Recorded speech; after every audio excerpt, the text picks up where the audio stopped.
La plus grande réussite de Mon Petit Prono, ce n'est pas de te faire pronostiquer des matchs de foot. C'est de donner à des millions de Français quelque chose à se raconter. À la machine à café, dans les groupes WhatsApp, en repas de famille.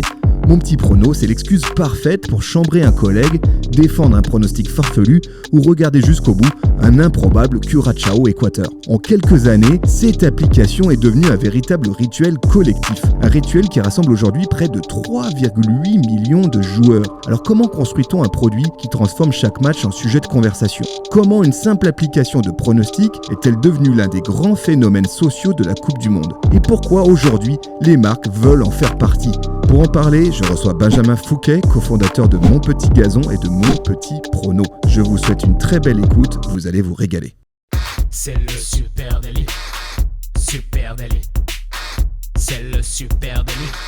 Toute l'actu social média servie sur un podcast.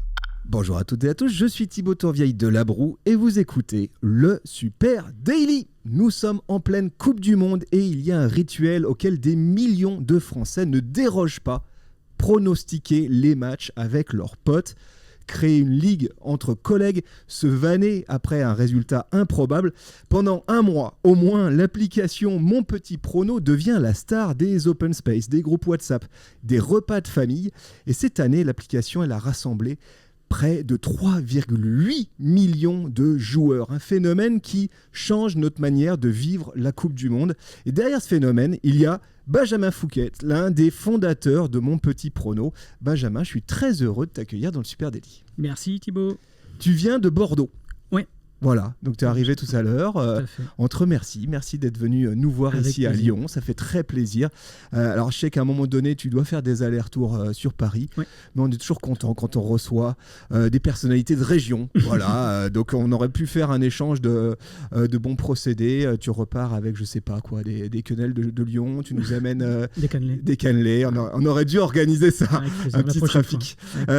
Écoute, il y a énormément de choses dans Chouette qu'on parle aujourd'hui. Mon Petit Prono, le phénomène de cet été. On va parler de ça. Avant de parler de mon Petit Prono, on va revenir à la genèse. En 2011, avec deux copains, tu lances Mon Petit Gazon. Voilà, un jeu en ligne de fantasy football. Alors pour ceux qui ne connaissent pas du tout, est-ce que tu peux nous expliquer ce que c'est Mon Petit Gazon et puis ce que c'est aussi ce fantasy football ? Oui, c'est vrai que le fantasy football, c'est un concept plutôt outre-Atlantique et outre-Manche qui est connu. En France, un peu moins. Mais ça consiste en fait à jouer avec des vrais joueurs de foot dans la vie, et ce qui va se passer dans le réel, dans la vie, va impacter le jeu. Donc on devient coach virtuel de joueurs virtuels. Et Mon Petit Gazon, c'est un système de ligue comme Mon Petit Prono où tu vas jouer à 2, 4, 6, 8, 10 copains. Chaque copain va se constituer une équipe de foot, et chaque week-end, en fonction de ce qui va se passer sur les terrains, on va perdre ou gagner son match. Le but étant de gagner son mini-championnat et d'être le premier. Donc c'est une équipe virtuelle. Je vais choisir des joueurs qui sont dans plein d'équipes différentes en fait, et dire ça c'est mon 11. Exactement. Voilà, mon 11. pour la saison. Pour la saison, on joue pendant une certaine durée, et effectivement on va devoir coacher tous les week-ends en fonction de ce qui se passe sur le terrain pour tenter de gagner son championnat. Voilà, ça c'est Mon Petit Gazon. Ça, c'est Mon Petit Gazon. Et donc vous lancez Mon Petit Gazon, je le disais, en 2011. Vous êtes 3 collègues. Ouais. À quoi ça ressemble le projet initial ? Est-ce que c'est un petit jeu entre potes ? Alors, ou vous avez déjà des grandes ambitions en 2011 autour de ça ? Alors je vais parler de Lyon parce qu'en fait on jouait à un jeu qui s'appelait Fantaleague, qui était les prémices de Mon Petit Gazon, mais un peu plus complexe, qui se rapprochait plus d'un jeu de football management, où il fallait vraiment gérer tout. Et ce jeu vivoté, ça a été fondé par 3 Lyonnais, que je salue, et on les a appelés en leur disant écoutez, nous on veut bien vous racheter votre concept et créer notre propre jeu avec nos propres règles de jeu. Et donc du coup on a lancé ça en mode soirée week-end. C'était un side project au départ. On travaillait tous les 3 dans une agence de marketing digital. Et l'objectif, c'était de se dire, écoute, on va faire ça pendant quelques temps pour voir si ça prend.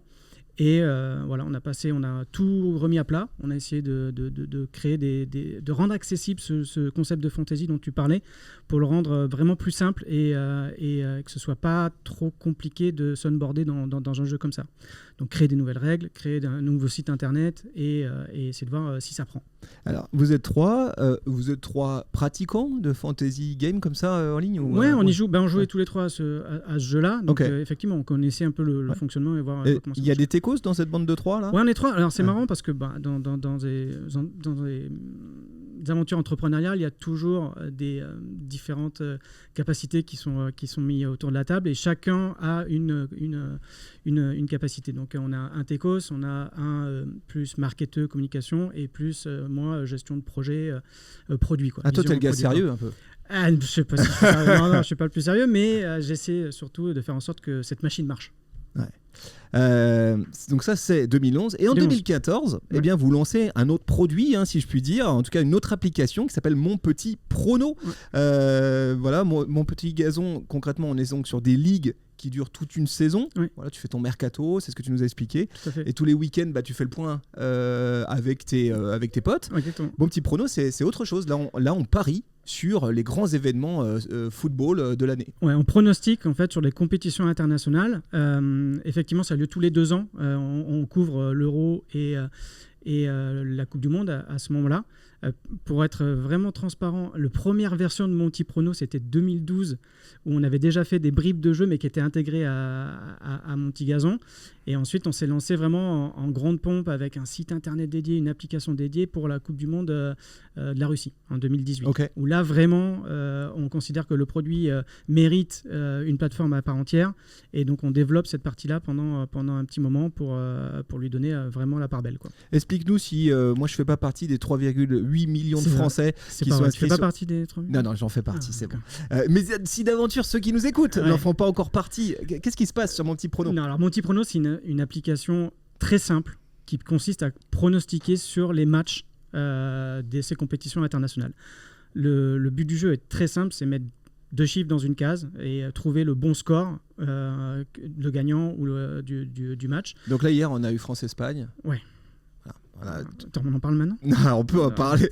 France-Espagne, tristesse, voilà. Ouais. Donc moi, j'aurais mis un 3-0, par exemple. Je sais pas, toi, t'as mis J'avais mis 3-2. T'as mis 3-2 pour qui ? Pour la France. Pour la France. Bon. Que ça donc passe. Du coup, tu prends 0 points là-dessus. J'ai pris 0 points. Voilà. J'ai pris 0 points. Et donc du coup, celui qui avait mis 0-2, et il y en a eu beaucoup, ont pris pas mal de points. Ok, donc c'est comme ça que ça marche en fait. C'est comme ça que ça marche. Et donc on crée une ligue. On crée une ligue entre amis, entre collègues, en famille, et le but est juste de compléter la grille de pronostics et de trouver les bons pronostics des 104 matchs pour le concept de la Coupe du Monde cette année. Est-ce que c'est le même public pour ces 2 applications ? Complètement différent. Complètement différent parce que MPG, Mon Petit Gazon, tu vas t'adresser à des aficionados du foot, des gens qui aiment le foot, qui suivent le foot et qui déjà qui connaissent le nom des joueurs. Ouais, alors c'est mieux pour jouer. Il vaut mieux connaître les noms des joueurs. T'es pas obligé, mais c'est surtout qu'il faut y passer un peu de temps et regarder un peu tous les matchs pendant tous les week-ends pour savoir quel joueur va performer, qui joue contre quelle équipe, etc., etc. Et le but du jeu, c'est quand même d'aligner 11 joueurs. Donc c'est un vrai métier de coach, quoi, de savoir en gros qui je vais mettre en attaque, qui je vais mettre en défense, etc., en suivant l'opposition de mon adversaire. Alors que Mon Petit Prono, c'est ultra simple. Le gameplay, comme on dit, est simple et basique, de dire j'ai juste à m'inscrire, j'ai juste à mettre un pronostic dans une case et c'est tout. Et c'est tout ce que je fais. Et donc c'est cette simplicité qui permet, nous, aujourd'hui, d'élargir notre cible, puisque sur Mon Petit Gazon, par exemple, tu vas avoir 90% d'hommes qui vont jouer. Et quand on passe à Mon Petit Prono, on est sur une parité la plus simple, quoi, de dire 50% de femmes, 50% d'hommes, et tu vas de 7 à 80 ans. Quoi. Ça couvre la totalité de la France. Quoi. Bah, je peux te dire que chez Super Natif, c'est Carla, pour l'instant, qui est en tête. Voilà, donc comme quoi, effectivement... Ouais. Et il n'y a pas besoin de s'y connaître, c'est ça. Il y a une part de chance, on ne va pas se le mentir. Tu peux essayer de suivre un peu les recommandations qu'on met en fonction de la typologie du match, de dire combien de victoires consécutives, c'est quoi les cotes, c'est quoi la tendance actuelle des parieurs, c'est quoi les points. Tu peux la jouer stratégique, de dire je vais essayer de récupérer un peu de points, donc je vais essayer de plutôt aller sur l'équipe qui n'est pas favorite. Et voilà. Il y a des petites stratégies à faire. Je reviens à la genèse. À quel moment vous vous êtes dit bon c'est bon, on lâche nos jobs, là on tient un truc, c'est sûr ça va péter. Sur Mon Petit Gazon c'était d'abord, parce qu'on a lâché nos jobs en 2016, rétrospectivement, dans l'ordre, d'abord Greg, ensuite Martin et après moi. On a fait ces choses propres, on va dire, avec notre ex-employeur. Et l'idée en gros c'était, en fait on voyait les volumes de joueurs de saison en saison qui ne faisaient que doubler. On était vraiment sur une courbe exponentielle. Et sans investir un seul euro. On n'a jamais dépensé un seul euro en médias avant 6-7 ans. Donc du coup, c'était beaucoup de bouche-oreille, beaucoup de marketing viral qui nous permettait de croître. Et ça, vous l'aviez organisé ? Vous aviez une stratégie de communication à cet endroit-là, vraiment alors, pour viraliser ? Pas forcément en termes de communication, mais en termes de gameplay. Le viral était inhérent à la mécanique de jeu. Tu ne pouvais pas jouer tout seul à l'époque avec Monty Gazon. Donc tu devais amener tes potes pour pouvoir jouer. Donc, ce qui est difficile, hein, c'est à la fois un avantage et un inconvénient. Un avantage pour la partie monétisation, acquisition, parce que pour nous, un utilisateur pouvait nous ramener jusqu'à 7, 8, 9 joueurs. Et inconvénient, parce que du coup, c'est long, parce qu'il faut que tu trouves le bon joueur qui va te ramener le déclencheur. Ce que nous on appelle l'administrateur, entre guillemets, et qui te permet qui connaît les règles du jeu et qui dit, les mecs, c'est bien, on va s'asseoir autour de la table, je vais vous expliquer les règles du jeu, et vous allez voir, on va passer un bon moment. Et ça, c'est très très dur en acquisition, d'aller trouver ce patient zéro, en fait, qui va derrière aller viraliser. Et du coup, tout ça pour dire qu'au bout de 5-6 ans, voyant les courbes de croissance, on s'est dit, il y a un moment où il faut qu'on quitte nos jobs et qu'on s'en à plein temps pour voir ce que ça prend, quoi. Donc, décision pas facile, parce qu'on était tous les trois jeunes papas, donc expliquer à nos femmes qu'on quitte nos jobs, ça faisait 10-15 ans qu'on bossait dans une marketing agency, donc avec des salaires confortables, des postes de directeur avec 60-70 personnes à gérer, et en disant, on plaque tout et on se lance. Donc on l'a fait, on a levé des fonds. Et en levant des fonds, on a pu recruter une équipe et commencer un peu à vraiment se professionnaliser, on va dire. Mon petit prono, voilà, fait son grand retour à chaque grande coupe, on va dire l'Euro, surtout les coupes du monde. Les coupes du monde, il se passe toujours un truc avec une courbe de croissance très nette. Tu parles de courbe de croissance. Je suis tombé sur quelques chiffres, j'ai essayé de les agglutiner et tu me diras s'ils sont justes. 1,8 million de joueurs en 2022. Voilà. Plus de 2,4 millions à l'Euro 2024. La courbe de croissance, elle est folle. Et aujourd'hui, tu me disais tout à l'heure, 3,8 millions, vraisemblablement, pour cette Coupe du Monde 2026. Comment tu peux décrire cet emballement et nous expliquer à quoi il tient finalement ? Alors, mon petit prono, ça existe, aux yeux des grands publics, ça existe tous les 2 ans, mais sache que ça existe toute l'année. C'est un jeu qu'on opère pour la Ligue 1 McDonald's toute la saison. Tu peux parier sur les matchs de Ligue 1, de Ligue 2 et de Champions League. Donc, on a créé cette assiette en fait, qui nous permet tous les week-ends d'avoir quand même des joueurs toute la saison. On a 500, 600 000 joueurs qui vont parier sur les matchs de Ligue 1. Avec exactement la même mécanique, je mets juste les scores. Un peu plus de matchs, parce que c'est 34 journées. Il faut être engagé quand même. Donc il faut effectivement être engagé. Mais les gens restent et jouent déjà le jeu. Et je pense que cet effet bouche à oreille prend beaucoup de ce petit socle-là, en fait, qui joue toute la saison et qui ensuite va en parler à ses potes de foot, à ses potes à sa famille, à ses collègues, et va comme ça continuer à l'occasion des gros événements football, va se dire allez, j'embarque les autres aussi avec moi. Comment vous vous préparez ? Parce que là, vous le voyez, vous l'avez vu venir, cette Coupe du Monde 2026, vous avez dit, on va prendre cher. Comment est-ce que vous vous préparez, l'équipe produit, pour ce mois de feu, tous les 2 ans ? Alors tous les 2 ans, on essaie d'avoir un revamp un peu de l'application pour qu'elle soit au goût et aux couleurs de cette compétition. Donc on le travaille 5-6 mois en avance. Le côté design, le côté gameplay reste le même. Donc c'est vraiment une couche de peinture, entre guillemets, qu'on rajoute. Donc là, vous avez refait un joli emballage spécial Coupe du Monde américaine. Exactement. On a un système de mécanique aussi pour lancer suffisamment tôt, mais on continue à jouer sur la Ligue 1. Donc du coup, on a un petit système qui te permet de jouer, de finir la Ligue 1 avant d'aller parier sur la Coupe du Monde. Mais on se prépare surtout sur la partie tech et charge de serveur. Ça, c'est un énorme chantier. Donc je félicite déjà l'équipe technique. Ça se passe où ? C'est hébergé où tout ça ? Alors, on est sur EVH. Ouais. Ça se passe bien, mais c'est des pics qu'on ne soupçonne pas, quoi. C'est-à-dire qu'en gros, le jour de la compétition, donc le début de la compète, on fait des centaines de milliers d'inscrits, puis il y a toujours des retardataires. Tu as beau lancer 1 mois et demi avant, les gens aiment bien prendre leur temps et se lancer au dernier moment. Donc en fait, c'est tout le monde qui arrive au même moment et qu'il faut encaisser, quoi. Ouais. Et donc du coup, c'est Greg qui s'occupe de ça avec son équipe technique, mais c'est aller monter des serveurs pendant 2-3 jours avant avec des machines en parallèle qui vont prendre le relais. Donc c'est un énorme taf, un énorme coût technique, mais on arrive à... Là, on n'avait pas honnêtement anticipé ce 3,8 millions. Donc le jour même, c'était chaud. Il y a eu peut-être 10-20 minutes un peu dures. entre midi et 2. Mais ensuite, après, tout ça, c'est... C'est une équipe de combien de personnes aujourd'hui? Mon petit prono, là, pendant la Coupe du Monde ou en préparation d'une Coupe du Monde? Tout confondu, on est une petite vingtaine. Tu as 15 personnes qui vont se splitter entre le front-end, le back-end, le design et la gestion de projet.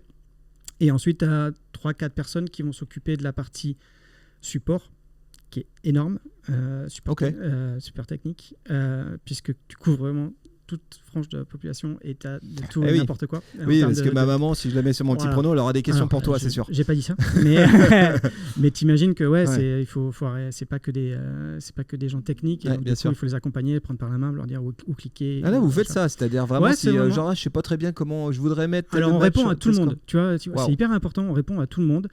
C'est des dizaines de milliers d'emails qui sont reçus. Pareil, gros chapeau à l'équipe support qui gère ça.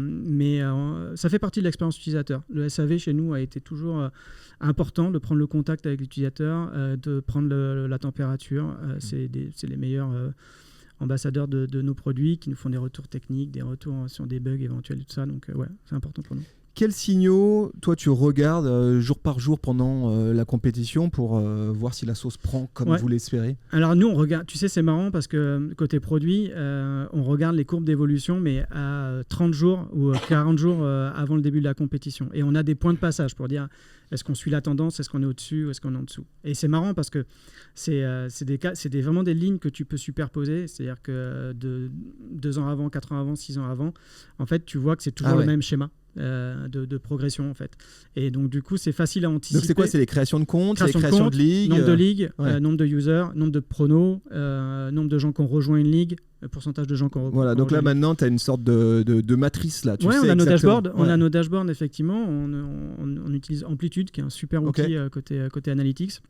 et qui nous permet derrière de pouvoir un peu créer notre dashboard et de suivre les courbes chaque jour.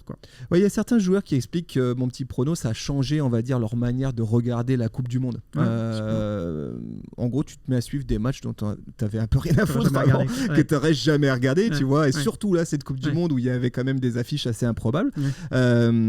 Uniquement pour pronostiquer dessus, finalement, ou en tout cas pour avoir les résultats de ces pronostics. Ça, est-ce que tu l'observes aussi dans tes données on le voit en comportement utilisateur. Et c'est marrant, tu vois, cette année, c'était une Coupe du Monde un peu à l'étranger, côté US, Canada, Mexique, et donc avec des matchs tardifs. Et donc, on s'était dit, sur les matchs qui ont lieu vraiment tard, tu avais des matchs à 3h, 5h, on aura un peu moins de trafic, forcément.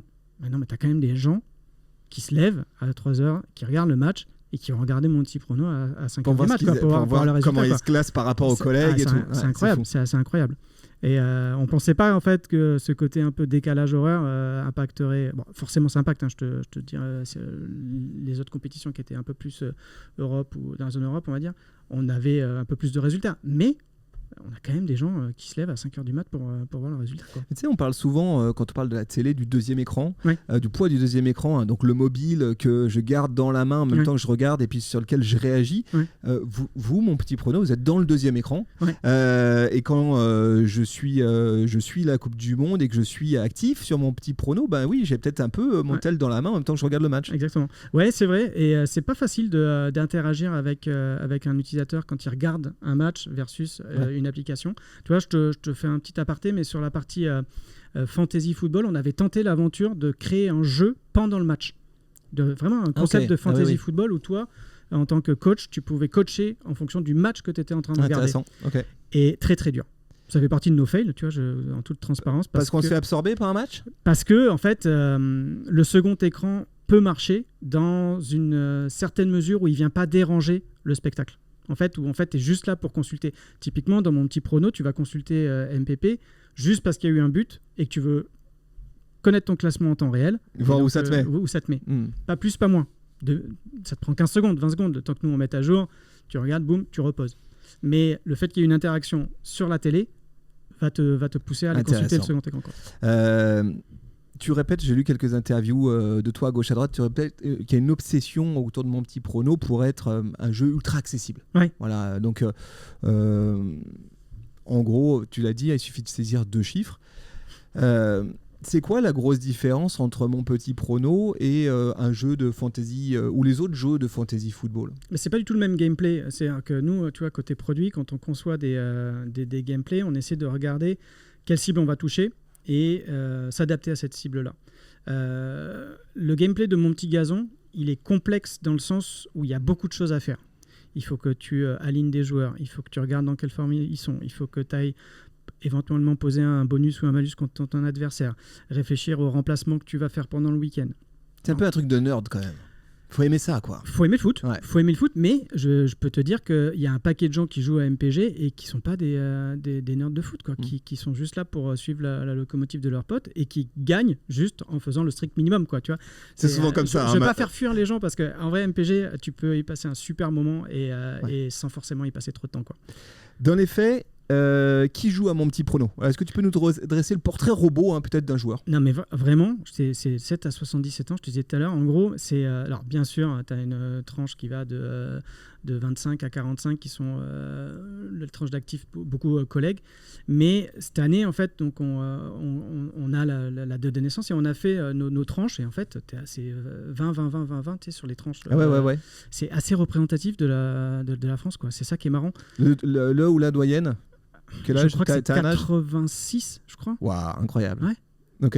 Et super mamie ou super papy, c'est incroyable, quoi. Ouais. Et c'est super pour eux, tu vois. Ouais. Enfin, ils passent un super moment. Le nombre d'anecdotes qu'on a eu au support en disant grâce à vous, on a passé un super moment en famille, on s'éclate. Bon, écoute, si on peut mettre des étoiles dans les yeux des gens pendant 2 semaines ou 3 semaines, c'est super, quoi. Tu le disais, c'est beaucoup entre collègues. C'est vrai que Mon Petit Prono, c'est devenu le point de départ de conversation. Nous, ici, chez Super Natif, la machine à café tous les matins et tout, c'est un truc. On a effectivement créé une ligue. Quelqu'un a eu la bonne idée de se dire tiens, on va faire une ligue Mon Petit Prono, et c'est parti. Là, tout le printemps-été, c'est quand même très cool. Je pense que ça marche aussi dans beaucoup de boîtes comme ça. Bien sûr. À quel moment, ça, vous avez réalisé que Mon Petit Prono, c'était devenu l'appli de l'open space? En fait, déjà, avec Mon Petit Gazon, tu avais cet effet, comme tu disais, le lundi matin au café où tu as le débrief du week-end de foot, déjà. Et donc, dans la continuité, en fait, tu débats souvent du lundi matin de ce qui s'est passé le week-end, dans ton week-end. Forcément, la couverture médiatique d'une Coupe du Monde est monstrueuse, donc tu arrives le lundi au boulot avec tous les faits qui se sont passés pendant le week-end. Donc, on l'a vite vu. On l'a vite vu dans la conception aussi des tailles de ligue, où tu avais des ligues quand même à 50, 60, 70 personnes. Tu dis, bon, attends, c'est pas une bande de potes, là. Ouais, c'est pas une bande de potes. Ça peut. Ouais. Mais tu le vois dans ce schéma-là de construction de taille de ligue, quoi. J'ai même j'ai vu quelques bistrots qui faisaient ça. J'avais bistrot dans mon quartier, là, sur la porte du pub, il y a marqué rejoignez notre ligue. Est-ce que ça aussi, vous l'aviez présumé, que ça pouvait aller jusque-là, c'est-à-dire que ça fasse partie de j'ai une communauté et que je l'intègre dans ma logique d'animation communautaire? Ouais, non, on le mettait. Alors sur la partie boîte, ce qui était intéressant aussi, c'était que on reçoit 1 mois ou 2 mois avant le début de chaque compète, beaucoup de demandes de la part des CSE ou des RH, en fait, qui cherchent des outils de team building et d'animation pour leur entreprise, et qui nous disent est-ce que vous pouvez m'envoyer la plaquette? Plaquette, nous on n'a pas on fait un petit PDF et on considère que c'est une plaquette. Mais on le voit, que cet aspect communautaire, en tout cas micro-ligue, est hyper important dans MPP, parce que les gens ont besoin de se sentir rattachés à un groupe pour vivre cette Coupe du Monde.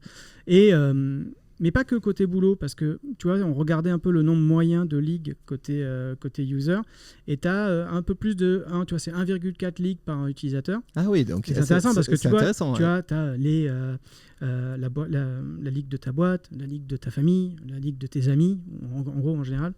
Et c'est assez intéressant à regarder comme ça. Ça donne l'impression qu'effectivement, tout ça, c'est ritualisé. Je lâchais le mot tout à l'heure, mais tous les 2 ans, comme tu dis, c'est un rendez-vous. Et puis, ce moment de sport collectif, on a envie de le vivre ensemble. Donc, peut-être qu'on ne peut pas le vivre devant la télé ensemble, pas toujours. On a envie au moins de vivre collectivement ce moment. Qu'est-ce qui vous montre dans les datas de votre app que oui, ça y est, ça a basculé au-delà, qu'on est dans un usage quasiment rituel? Tu le disais, la croissance de compétition en compétition qui est de plus en plus énorme, quoi. On le voit parce que ça devient une référence pour les gens. Les gens connaissent presque plus Mon Petit Prono que Mon Petit Gazon à cette période de l'année, ce qui est fou, quoi, ce qui est assez paradoxal, quoi. Mais c'est ancré dans la mémoire des gens de se dire, tous les 2 ans, on sait qu'on a une marque qui va nous faire passer un bon moment. Alors, on retient plus facilement les marques qui nous font sourire et qui nous amusent, donc ça aide. Mais en tout cas, oui, la croissance fait qu'on est porté par ça. On se dit toujours qu'on aura un plafond de verre, et finalement, en fait, non. Et c'est marrant, hein, tu vois, par exemple, Coupe du Monde du Qatar, on s'était dit, on va se prendre un boycott, c'est en décembre, c'est une compétition pendant Noël, et on aura moins de monde. Boum, on fait, je sais plus 50% par rapport à la compétition d'avant. Cette année, le côté US, qui n'est pas forcément dans le cœur de tout le monde, pareil, on s'était dit, faisons attention à ça, soyons prudents. Mais c'est peut-être aussi un moyen de ramener de l'humain dans ces compétitions qui sont devenues énormes, là où la FIFA est devenue une espèce d'organe un peu bizarre dont on se méfie. Là, il y a un truc très humain entre copains, quoi. Ouais, simple, humain, partage. Ouais, tout à fait, je suis d'accord. Pourquoi est-ce que vous intégrez aujourd'hui pas plus de fonctionnalités de conversation en fait au cœur de l'app? Il y a tellement de choses qui se passent. J'adore ta question. Mais il y a tellement de choses qui se passent entre collègues, entre potes, etc. que dès qu'on se voit, c'est quand même un des gros sujets. Ouais. Mais je vais prendre ma casquette de Chief Product Officer. La messagerie, c'est un enjeu technique très fort, et surtout en termes d'usage, c'est hyper difficile de bypasser ton comportement utilisateur de messagerie. Toi, à titre perso, tu dois avoir ton WhatsApp, tu dois avoir peut-être votre Slack ici, tu dois avoir peut-être Insta, Messenger, voilà. Ouais. Qui sont des grosses boîtes qui savent faire ça. C'est vrai. Donc, dont c'est le métier, tu vois, qui font que ça.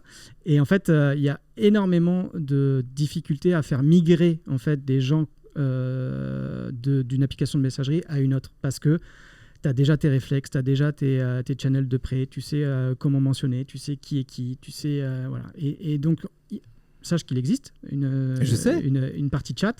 Elle n'est pas beaucoup utilisée. Elle est utilisée, si je ne dis pas de bêtises, par peut-être 20% des utilisateurs, ce qui n'est pas énorme. Mais on n'est pas du tout techniquement au niveau de ce que peut te faire un Slack ou un WhatsApp avec des systèmes de notification, des systèmes de WebSocket techniquement pour que ce soit en interaction complète pour dire « Thibaut est en train de taper un message, etc. Voilà, c'est des enjeux tech très coûteux pour peu d'usage au final. De ce qu'on a vu, et on n'a pas forcément les moyens de se battre contre, je te dis, ces logiciels-là. Est-ce qu'il n'y a pas une opportunité finalement que la conversation elle se passe ailleurs? Parce qu'aujourd'hui, comme tu l'as dit, elles sont sur WhatsApp, elles sont sur Insta. Est-ce que finalement pour vous, pour le produit, c'est pas plus mal? C'est tant mieux, effectivement. Enfin, moi je préfère que les gens parlent de mon produit ailleurs que sur mon produit, et je suis très content qu'ils puissent nous mentionner. Est-ce que tu le vois quelque part, cette dimension dark social? Parce que ça c'est du social media, on parle de votre marque, votre marque elle est au cœur des conversations.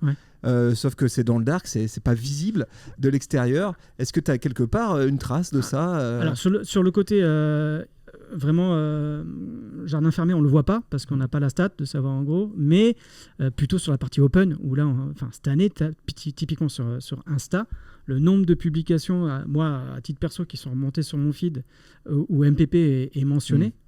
Est vraiment démentiel par rapport à ce que j'ai pu voir avant, quoi. Vous faites de l'écoute de bruit là-dessus? Non, alors on a des outils dont on pourrait se servir, mais c'est plus on prend le pouls de temps en temps pour regarder un peu l'évolution de notre courbe de fans ou des choses comme ça. Mais on traque rien, on se sert pas ça de rebond et on n'a pas besoin parce qu'on voit très bien en gros que le trafic rentre sans ça, quoi. Et côté application, est-ce que vous avez velléité à travailler davantage le partage vers le social media, la capacité à partager des scorings, à partager des contenus. En termes de features, tu parles, en termes de fonctionnalités. Pareil, il existe énormément de features côté produit que tu peux imaginer avec des shortcuts pour pouvoir faire du partage. Et naturellement, en fait, les gens sont éduqués à pouvoir le faire. Exactement. Screenshot redimensionné. Mais par contre, ce qui est hyper important, et tu vois, on essaie toujours d'apporter une touche produit là-dessus. Typiquement, sur les cards de score, il y a marqué mon MPP. Tu vois, donc du coup, et après, bon, je pense que cette année, en fait, le fait que tout le monde ait vu ce screenshot noir avec les deux équipes, on savait quelle appli c'était, mais on essaie toujours d'avoir une espèce de watermarking ou un truc qui va dire. Parce que vous savez que ça va être screenshoté, donc de placer quelque part votre logo. Mais c'est rigolo parce que d'ailleurs, vous reprenez ces usages de screenshot dans vos propres publications. Bien sûr. Sur TikTok, par exemple, c'est votre ligne édito, on en reparlera après, mais c'est du même avec au milieu votre screenshot. Complètement. Donc ça, c'est assez intéressant, je trouve, de voir que. En fait, c'est l'usage qui fait le produit. Tout part de l'usage, finalement. Forcément. Et donc, c'est difficile, c'est ce que tu nous dis, hein, d'imposer un usage. C'est pas facile parce que les gens ont leurs habitudes de consommation et t'as beau imaginer le meilleur produit, c'est hyper difficile de les faire bouger, quoi. Mon petit prono, MPP, comme tu dis, est régulièrement présenté comme une sorte d'alternative, alors gratuite, on va y revenir, tiens, sur le gratuit, et sans risque, au pari sportif. Voilà. Et comment vous travaillez justement cette position dans votre discours de marque? Parce qu'on redit, c'est du pronostic, c'est pas du pari, il n'y a pas de thune en jeu. Ouais. C'est marrant, j'ai vu une publication de François Hollande qui sort cette punchline où sa directrice de com lui dit alors, monsieur le président, vous pariez? Et là, il fait non. Je pronostique. C'est très drôle, quoi. D'essayer de créer une frontière. Nous, on n'a pas voulu faire une frontière entre l'anti-pari sportif ou pari payant. Il s'avérait que le jeu a toujours été gratuit et le restera toujours, tu vois. On n'a pas voulu faire du pay-to-win ou quoi que ce soit. On a déjà eu des partenaires betteurs sur les compétitions dans les années précédentes. Il s'avère que le jeu est gratuit et que... effectivement, tu as zéro risque à jouer. Donc, c'est facile pour nous d'attirer une plus grande tranche de population pour les onboarder. Mais on n'a jamais voulu se dire, on est les anti-paris sportifs. C'est pas du tout le gameplay. C'est juste que ça s'est retrouvé comme ça, quoi. Là-dessus, passer le gameplay, est-ce que justement, tu dis, on n'a jamais voulu... C'est un sujet en ce moment, hein, les paris sportifs. On le voit même côté les joueurs eux-mêmes prennent des positions. On le voit dans les débats, je veux dire, au cœur de la société. C'est un vrai sujet. Est-ce qu'avec le mondial, vous avez perçu peut-être des risques de confusion sur votre marque? Non, et encore une fois, on écoute beaucoup les retours utilisateurs et ils sont positifs dans ce sens-là. C'est-à-dire qu'en gros, on a très peu de détracteurs, vraiment, mais j'ai beau suivre vraiment l'ensemble des tu peux aller voir sur les fiches stores, en gros, les avis utilisateurs. Le simple fait que ce soit pas du pari payant suffit à dire que le jeu est bien, tu vois. Et donc, du coup, des détracteurs, on en aura toujours. Des gens qui vont dire vous êtes l'antichambre du pari sportif, vous vous rendez pas compte de ce que vous faites, vous donnez de l'attention aux gens pendant les matchs. Voilà. Il y en a, je vais pas te mentir, mais ça reste vraiment une infime partie de nos utilisateurs, quoi. Est-ce que vous mettez des garde-fous quelque part, ou c'est une question que vous posez dans le développement du produit pour que ça reste bon enfant? Parce qu'on pourrait très bien voir effectivement sur le side, tu vois, des pratiques un peu parallèles sur certaines ligues, etc. Est-ce que vous vous sentez investi d'une mission à cet endroit-là, ou vous dites, bon écoutez, nous on propose un truc fun, les gens font ce qu'ils veulent? Exactement. Nous on est plutôt du côté, en fait, on propose une plateforme, les gens font ce qu'ils veulent derrière, on n'est pas là pour savoir qui fait quoi de son côté, quoi. Nous, ça reste une plateforme où les gens peuvent jouer avec, et ce qui se passe à côté ne nous regarde pas. Mais en vrai, pas tant que ça. Vraiment pas. Donc le bistrot du coin, s'il me paye une tournée, il paye une tournée. Tant mieux, c'est pas des paris, ça. Ça reste des pronos. En 2022, la Ligue de football professionnel rachète Mon Petit Gazon. Voilà. Tout à fait. C'était une surprise. Je pense que pour pas mal de gens, ça a été une surprise. Qu'est-ce qui a intéressé la LFP dans Mon Petit Gazon? Je pense que c'était l'audience captive que représentait Mon Petit Gazon, Mon Petit Prono. Puisque nous, en fait, on réunit des gens qui suivent la Ligue 1 McDo depuis très longtemps, depuis 2011, quoi. Donc, en fait, on a capitalisé sur la construction de cette audience captive qui suit tous les matchs et qui s'intéresse à tous les matchs. Et pour la Ligue, je pense que ce qui est intéressant, c'est que son championnat soit de plus en plus vu.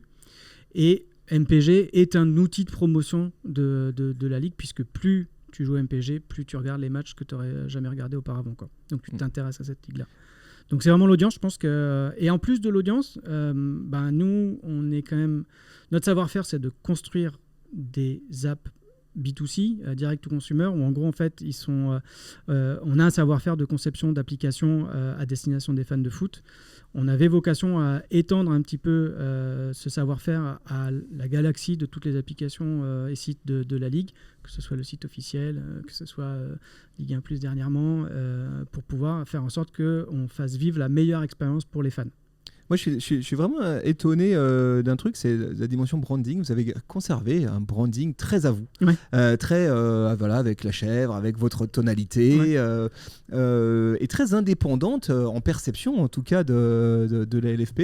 Ça a été des discussions avec eux, ça, non, très sincèrement, il n'y a jamais eu débat là-dessus. En gros, on n'est jamais venu nous chercher en disant faut vous assagir, il faut arrêter de mettre des chairs, il faut au contraire peut-être. Ouais, nous on s'autorise encore ce ton-là, mais qui fait partie de l'ADN de la marque, tu vois. Si tu enlèves ça, ça devient peut-être un peu plus lisse et moins visible. Ouais, justement, je reviens sur cette histoire de branding, de tonalité.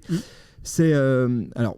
Pour ceux qui ne connaissent pas, Mon Petit Prono, Mon Petit Gazon, globalement, on a cette tonalité vanne de potes. C'est quand même... entre potes. Entre potes, voilà. Exactement. Cette tonalité, on la retrouve aussi beaucoup dans d'autres acteurs du milieu sportif. Alors, les mecs qui font du pari d'argent, notamment.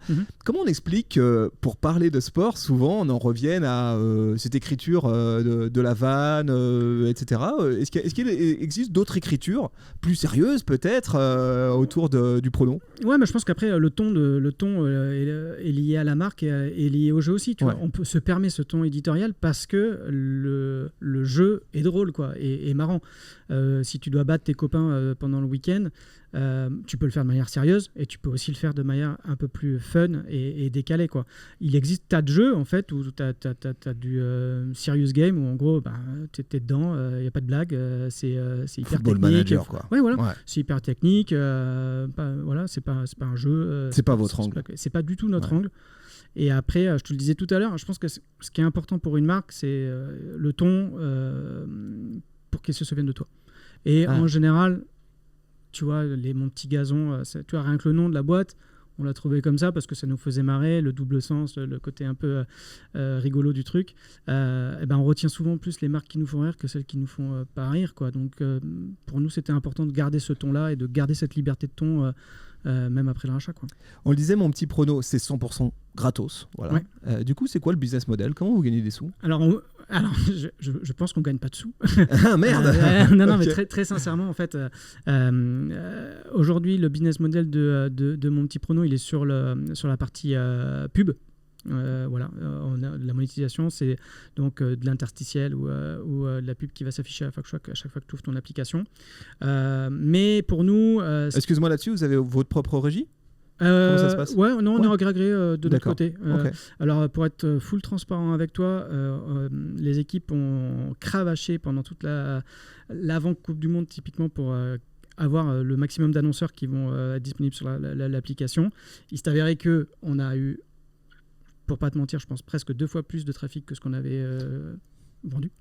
Et donc du coup on a une part de programmatique qu'on met. Donc il y a une partie en gré à gré, et puis il reste de l'inventaire publicitaire disponible, donc par une programmatique, c'est-à-dire je peux acheter via des applications tierces un espace chez vous. Tout à fait, exactement. Et après il y a une mini part qui est la partie in-app purchase dans les applications de game mobile. C'est souvent ça qui fait les sources de revenus. Il y en a qu'une sur MPP, c'est le no ads, où en gros en fait si tu ne veux pas être exposé à la pub, tu peux payer 3 € pour ne pas avoir de pub pendant un an, quoi. C'est le seul achat intégré. C'est le seul achat intégré de l'application. De l'application, ok. Il y a beaucoup de monde. Pas beaucoup utilisé. Donc du coup, ça fait un système de monétisation, business model assez modeste. Je crois comprendre quand même que vous avez une monétisation qui passe par le B2B aussi. Hein. Tout à fait. Qu'est-ce que vous pouvez proposer aujourd'hui à une marque qui serait partenaire de Mon Petit Prono ? Ouais, typiquement, on essaye de mettre en avant des partenaires, mais plus de manière native. Donc, ce qu'on fait typiquement pour les marques, c'est on crée des ligues, des mini-tournois, entre guillemets, qui sont sponsorisés par des marques. Donc cette année, tu as eu quelques clients qui ont créé leur propre ligue de marques et pour faire venir des utilisateurs sur la plateforme. Je crois me souvenir de Rexona, TCL. TCL, il y en a d'autres. Ouais. D'accord. Donc là, je m'adresse à vous. Ils se sont adressés à vous dans le bon timing, c'est-à-dire avant la Coupe du Monde. Ils se sont dit, tiens, nous, on aimerait faire un truc avec vous. Ouais, nous, on a un produit sur étagère, entre guillemets, où on leur dit, voilà, vous pouvez être... ce qu'on appelle super pin, où en gros, en fait, on va te mettre en avant de manière native dans l'application pour dès l'instant qu'un user rejoint une ligue, on va lui proposer aussi cette ligue de partenaires. Et ensuite, ils peuvent gérer l'animation de leur côté. Et nous, on fournit juste la plateforme avec les classements, les résultats. J'ai été impressionné des chiffres sur ces ligues. Ouais. 130 000. 130 000, ouais. Je trouve ça énorme. Ouais, mais parce pour que une activation de marque, tu vois. ouais. Mais c'est de la dotation après. Tu vois, Ouais. toi en tant qu'utilisateur, sur les 3,8 millions qui viennent, qu'est-ce que tu as à perdre à part. Oui, je peux gagner un écran plat, quoi. Ouais. Oui. Bah, c'est Donc, sympa, c'est- mais c'est surtout que pendant les 4 ou 5 semaines du tournoi, je vais voir, voir, Et tu vois, en termes voir de la marque. En termes de viewability, c'est monstrueux. Ouais, c'est quoi. énorme. Grosso modo, grosse louche, sans rentrer dans les NDA, ça coûte quoi de travailler Alors, j'avoue, j'ai pas les chiffres, mais c'est en dizaines de cas, je pense. Ok. Un petit. Ils ont eu du pif. Hein. Ouais. Moi, je trouve qu'ils ont eu du flair. Ces marques, elles ont senti un truc avant les autres, je pense. Ouais, je pense, ouais. Est-ce que vous êtes allé les solliciter ou On alors... a une prospection, Ouais. une équipe qui s'occupe de ça pour pouvoir aller. Et en fait, ce qui est difficile, c'est arriver à séduire le gens 2 mois avant. Tu Ouais. vois, de dire en gros, dans 2 mois, on va faire 3 Il va se millions passer un truc. Culturellement, ça va être impossible, énorme. voilà, impossible à prédire. Ok. On a un track record, c'est facile d'aller les voir en leur disant bah voilà, de compétition en compétition, on a fait ça, on peut vous garantir ça, mais de là à se dire en gros qu'on va faire x2, c'est impossible à prédire quoi. Donc plutôt gagnant pour Donc tu leur offres de la visibilité, Ouais. tu leur offres une plateforme. Est-ce que tu as des logiques aussi tu vois, là tu disais on a des CSE qui nous actionnent. Est-ce que je suis une marque ou je suis un groupe et je me dis tiens, pour mes activations internes, pour mon sujet interne, est-ce que j'ai des choses à faire avec vous? Est-ce que c'est commercialisable ou juste je suis un utilisateur lambda, je monte une ligue et puis point barre? Ouais, non, après nous en fait on est là pour divertir les gens, donc si on a envie de continuer l'aventure post-Coupe du Monde pour pouvoir embrayer sur la Ligue 1, chaque CSE est libre de pouvoir continuer l'aventure et dire ça a bien marché pendant un mois, pas de raison que ça marche pas pendant le reste de l'année quoi. Est-ce qu'il y a des mécaniques de jeu custom quand je suis partenaire et que je mets des rondes pour être partenaire de mon petit prono? C'est très dur de faire bouger en fait les lignes de code en fait du gameplay. Beaucoup de marques nous ont toujours dit attends, moi j'arrive, j'ai une super idée, j'aimerais bien avoir le golden ticket je veux faire un tel bonus qui va permettre. Et en fait tu peux pas parce que tu as un équilibre de jeu à respecter, tu as des règles en fait où tu peux pas faire n'importe quoi dans un jeu. Donc je peux pas dans 2 ans venir te voir en disant j'aimerais bien avoir un super bonus super natif. Alors on peut discuter mais bien à l'avance. Ouais, non mais c'est vrai, tu as raison en fait c'est le développement qui si on a une super idée accompagnée par un annonceur qui a du sens dans ce qu'on explique, why not quoi, tu vois, mais il faut s'y prendre à l'avance. À quoi ça ressemble pour toi une activation de marque qui est réussie sur mon petit prono là, si tu regardes dans les années précédentes et l'année en cours, hein, est-ce que tu as un exemple concret où là les chiffres étaient vraiment cool, la marque satisfaite, tout le monde content? Déjà c'est la garantie du nombre d'utilisateurs qu'on peut leur faire. Dès l'instant qu'on dit je dis n'importe quoi, dans votre ligue on va faire 30 000 ou 40 000 utilisateurs, bon déjà ils sont si j'arrive à 40 000 c'est super. Quand on leur dit écoutez on a fait 150, 160, pour nous, voilà, le job est fait, quoi. Il y a pas de discussion. Après, on est capable de traquer beaucoup de choses, donc que ce soit les pages vues, que ce soit les taux de clics sur les push notifs, que ce soit, voilà, on arrive quand même avec de la data pour dire, voilà l'exposition que vous avez eue, voilà ce que ça vaut normalement en norme marché. Enfin, vous voyez très bien qu'on est un peu surpassé. Quoi. Donc, tu as de la data pour appuyer tes dires. Et dire, la marque, elle a été citée X fois, elle a été vue X fois, elle a été imprimée, quoi. Je trouve intéressant parce que pendant longtemps, une marque qui souhaitait... on va dire, appuyer sa com sur la dimension sportive, elle devait en passer par le sponsoring, le bon vieux, le classique, je mets mon logo sur le maillot. Voilà. Aujourd'hui, la manière dont les marques elles entrent dans le sport, elle est très différente. Alors, il y a des apps comme mon petit prono, il y a des events de créateurs aussi, de type Eleven All-Star, là, j'aimerais bien qu'on parle de ça, par exemple. Il y a des fan zones hybrides, on en a vu quelques-unes se monter, qui sont vraiment à mi-chemin entre le divertissement et l'activation IRL de marque. Est-ce qu'on a vraiment changé d'air par rapport au sponsoring classique? Le sponsoring, déjà, c'est un coût, que ce soit pour sponsorer un club, une compétition ou quoi que ce soit, le ticket d'entrée n'est pas donné, quoi. Donc je pense qu'il y a plutôt eu une tentative des marques d'aller adresser en fait les marchés un peu moins coûteux mais garantissant quand même une tout aussi forte visibilité quoi. Et beaucoup je pense aussi de test and learn, je pense qu'ils ont testé plein de petites choses à droite à gauche et voir en gros quel est le meilleur retour sur investissement. Il s'avère que le gameplay, le côté gaming ça marche plutôt bien parce que tu adresses une population de jeunes qui ont du temps, qui ont de la disponibilité pour pouvoir être sur les réseaux sociaux et donc du coup qui te garantissent une visibilité assez forte quoi. Qu'est-ce que les marques elles viennent chercher chez vous vous que les bannières télé ou le panneau LED de bord de terrain Je pense l'audience. Nous,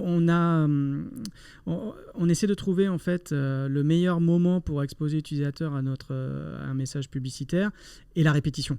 En fait, le côté dans nos jeux, tu peux venir plusieurs fois par jour, tu peux venir plusieurs fois par semaine, et donc du coup c'est cet effet un peu répétitif du message où les gens se disent ok, je vais avoir tant de passages à tel coup qui me permettent de garantir un peu plus de visibilité, quoi. Et le côté t'es un peu obligé de passer par là, quoi. C'est-à-dire que c'est la porte d'entrée, quoi. Là aujourd'hui, mon petit prono, c'est combien de touchpoints avec un utilisateur moyen c'est quoi la fréquence? T'as un chiffre là-dessus? Honnêtement, j'ai pas de chiffre là-dessus, mais on regardait le nombre de sessions moyennes par jour en début de Coupe du Monde, et de mémoire, c'était 5 à 6 sessions par jour.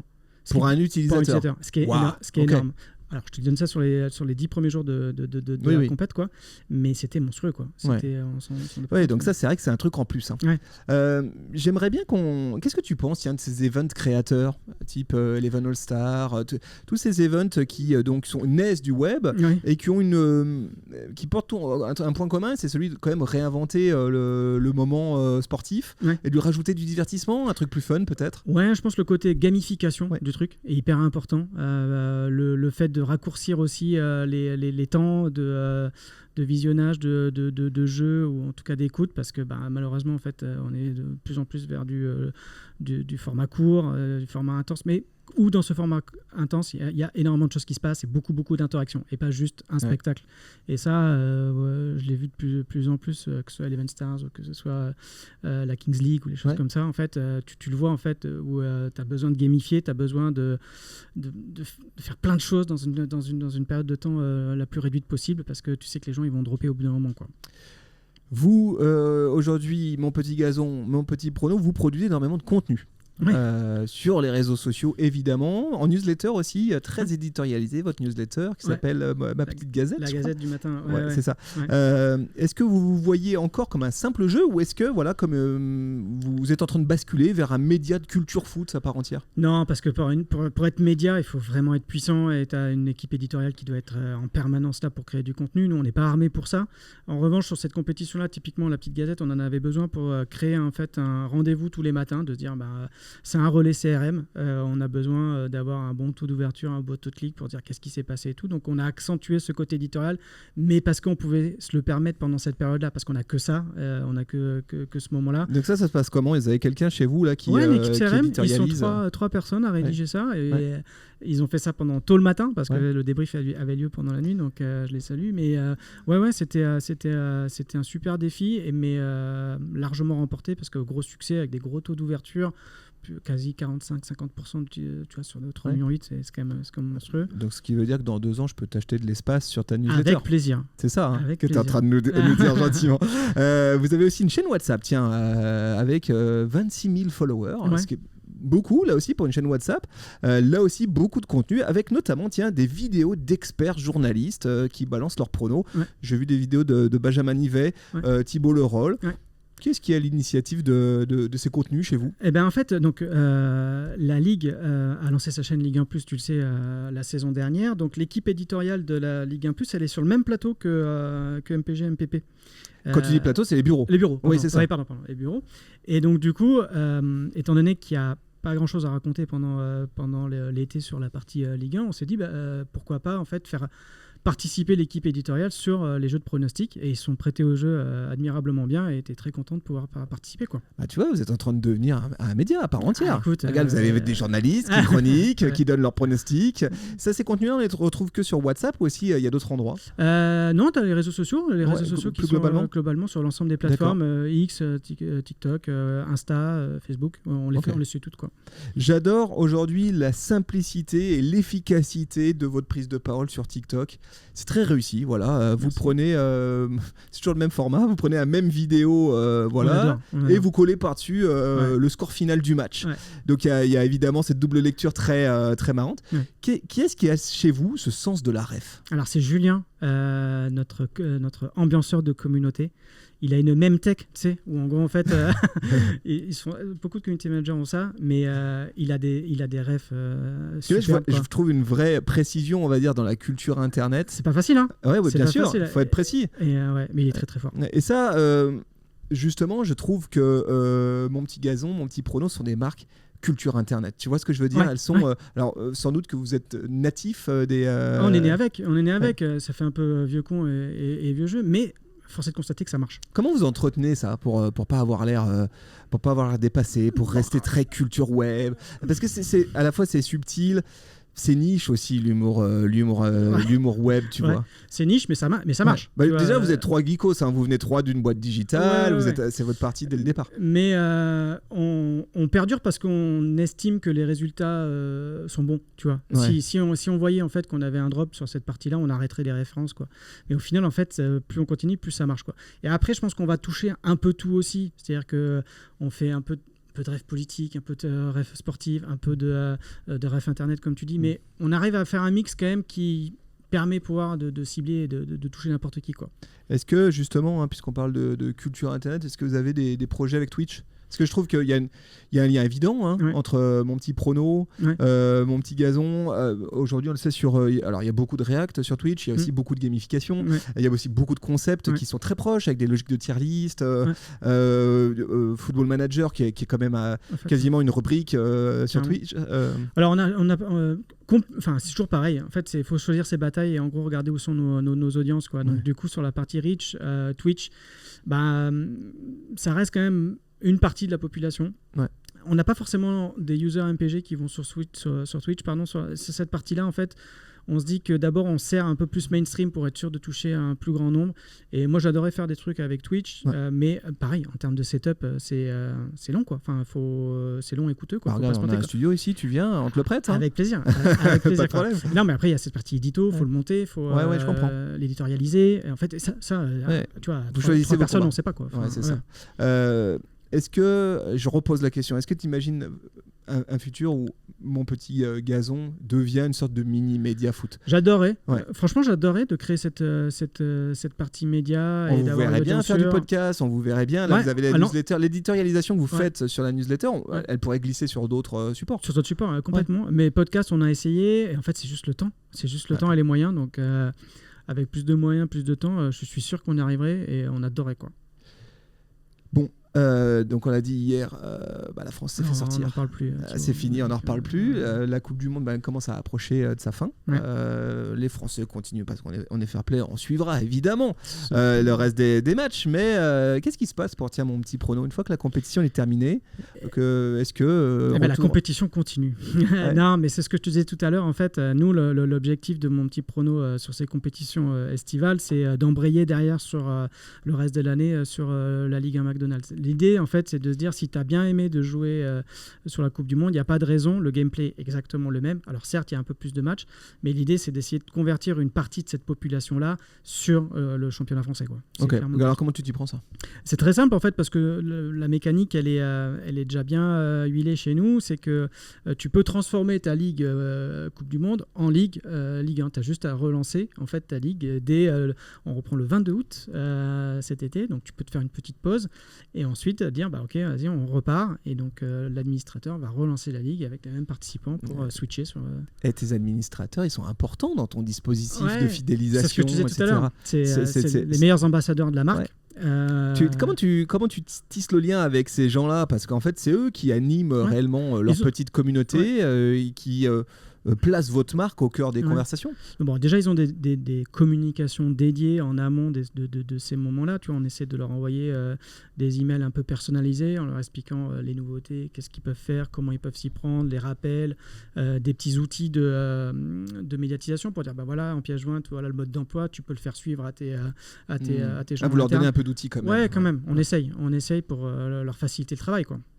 Comment ça se vit aussi en interne? Parce que là, il va y avoir une redescente d'Adré terrible. 3,8 millions, des serveurs partout à plus pouvoir quoi faire, l'équipe éditoriale en sueur depuis plusieurs semaines.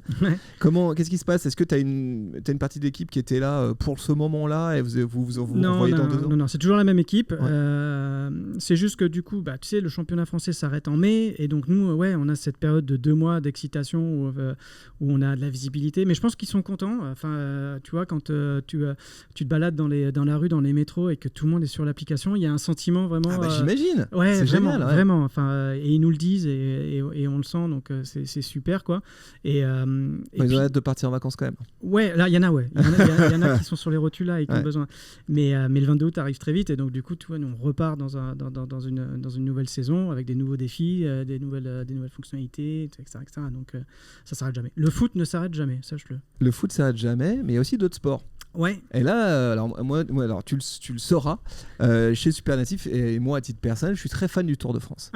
Et je me dis mais pourquoi il y a que, alors voilà, il y a Fantasy Tour, il y a des choses. Je me dis tiens, c'est rigolo mon petit gazon, à quel moment les gars derrière mon petit gazon n'ont pas des idées d'autres sports, parce que j'ai l'impression que la logique de prono ou la logique de Fantasy League, elle peut aussi s'appliquer à d'autres sports. Ouais, bien sûr. Alors, sans trahir de secret, le nombre de fédérations ou de sports qui nous ont demandé de faire leur petit gazon dans leur sport, je les compte sur le dos de la main, mais ils sont tous, les majeurs sont là, quoi. On a demandé le rugby, on a demandé le cyclisme. En fait, nous, déjà, on fait suivant les moyens du bord. Donc, créer un jeu sur un autre sport dont on ne connaît pas forcément tout en termes de règles, en termes d'équilibre de jeu, de comment on pourrait noter les cyclistes, comment noter les rugbyman, l'algorithme, de savoir comment faire ça, c'est pas évident. Mais on raisonne surtout en audience. En gros, en fait, le foot, quel que soit le média, c'est 80-90% en fait, du total de l'audience dans un média sport, quoi. Et donc, forcément, quand on te demande de faire le vélo et le Tour de France, je peux te faire un jeu qui va durer 3 semaines. Et le reste du temps, en fait, qu'est-ce qui se passe, quoi? Ouais, mais il est tous les étés. Bien sûr. Il est tous les étés. Mais écoute, développer un produit qui dure 3 semaines, on ne sait pas faire. Ouais, je comprends. On ne sait pas faire et on ne sait pas le maintenir et on ne sait pas si on serait très, très pertinent, en tout cas, en termes de jouabilité, de gameplay sur du cyclisme, quoi. Tu joues à Fantasy Tour de France, non, je devrais. Et pourquoi? Parce que j'ai l'impression que c'est un peu technique. J'ai essayé et objectivement, j'ai essayé. Et pourtant, je touche un peu ma bille sur le tour, tu vois, et je connais les règles déjà, ce qui est le cas de peu de gens, tu vois. Je vois comment les points se comptent, etc. Mais c'est technique. C'est technique. Mais j'aimerais un truc comme mon petit prono, tu vois, pour mettre sur le vainqueur d'étape Pogacar systématiquement, ça c'est facile. Ça, c'est facile. Mais ouais, non, c'est pas évident. Bien, écoute, ça fait 1 heure à peu près qu'on papote. Moi, j'ai appris plein de trucs sur mon petit prono. Qu'est-ce qu'on vous souhaite là pour la suite? Est-ce qu'on vous souhaite que pour l'Europe, les chiffres explosent encore plus Non, que déjà qu'on fasse une nouvelle saison de Ligue 1 au top, qu'une transition se passe bien, convertir le maximum d'utilisateurs à venir sur MPP Ligue 1, tester mon petit gazon qui est un super jeu. Alors pour la petite exclue, on sort une nouvelle application MPG au début du mois d'août avec un revamp total, donc je vous invite à aller visiter et voir ce que vous en pensez. C'est vrai que comme tu le racontes, ça peut donner envie, parce que si tu prends la saison depuis le début, peut-être c'est un moyen. C'est un super feuilleton, c'est une mini-série, tu vois. Je comprends pourquoi la LFP ils ont mis des billes, hein. Mais c'est vrai, c'est fidélisant en fait, application comme ça. Bah écoute, tu vois, en termes de fidélité, moi je suis toujours abasourdi par ce chiffre là, donc tu vois, on regarde nos cohortes de users depuis 2011 jusqu'à là, ça va être nos 15 ans, donc 16e saison. Quand on a lancé en 2011, on avait 5000 utilisateurs. Sur les 5000, 15 ans après, il y en a toujours 3000. C'est pas vrai. C'est énorme, ça. C'est fou quand même, c'est extraordinaire. Moi, je trouve ça fou. Et d'année en année, en fait, tu t'en gardes. T'as jamais eu envie de faire des events IRL avec tout ce beau monde? Si, on a fait. On a fait déjà. On a fait un bouquin cette année pour nos 15 ans. Et on a rassemblé une centaine de personnes dans un bar à Paris. C'était super. Enfin, de rencontrer ces gens. Qu'est-ce que vous racontez dans votre bouquin? Alors, je t'invite à le lire déjà. Oui, merci. Ça s'appelle Mon Petit Gazon? Ça s'appelle Mercato, Valise et Trahison. Okay. Et en fait, on a laissé la parole à nos fans. Donc, c'est beaucoup d'anecdotes. beaucoup de préfaces de gens du foot et des anecdotes folles de gens qui vivent MPG, qui te racontent MPG à notre place, quoi, et qu'est-ce que leur apporte MPG, quoi. Donc, j'irai l'acheter et je le lirai. Merci. Du coup, une dernière question. À peu près chaque année, il y a des articles qui sortent à la fin. Là, je suis sûr qu'il va y avoir à la fin de cette Coupe du Monde des inconnus là comme ça qui se retrouvent en PQR, donc en presse quotidienne régionale, en disant le gagnant, Thomas, le numéro 1 de MPP, il a fini premier sur 3,8 millions de personnes. Ouais. C'est rigolo, c'est un truc que vous initiez, ça ? Ouais, alors on demande toujours. Tu vois, cette année, peut-être que le premier ne voudra pas être mentionné, mais on trouve ça sympa de se dire, en fait, tu es premier parmi 3,8 millions de Français. En général, à 99%, ils jouent le jeu et c'est leur moment de gloire à eux. Tu m'étonnes, bien sûr. Attends, c'est énorme. Mais toi, on propose, on trouve ça sympa de mettre en valeur en fait, nos utilisateurs. Et donc, toujours, tout le monde se plie au jeu et... je ne sais pas qui sera le premier. Après ils peuvent devenir des stars sur Twitch, ils peuvent se lancer. Peut-être, une carrière. Benjamin, un énorme merci. Merci à toi. Si on souhaite discuter avec toi, si on a des questions à te poser, c'est quoi le meilleur endroit où te retrouver ? LinkedIn, j'utilise pas mal LinkedIn. Tu es un peu présent dessus ? Ouais, j'essaie de répondre en général. Ok, trop cool. Eh ben écoute, un grand merci. Merci à toi. Bonne fin de Coupe du Monde. Toi aussi. Bonne Ligue 1 merci. L'année prochaine. Super, merci. Et puis à une prochaine. À la prochaine. Allez, salut. Ciao. Merci.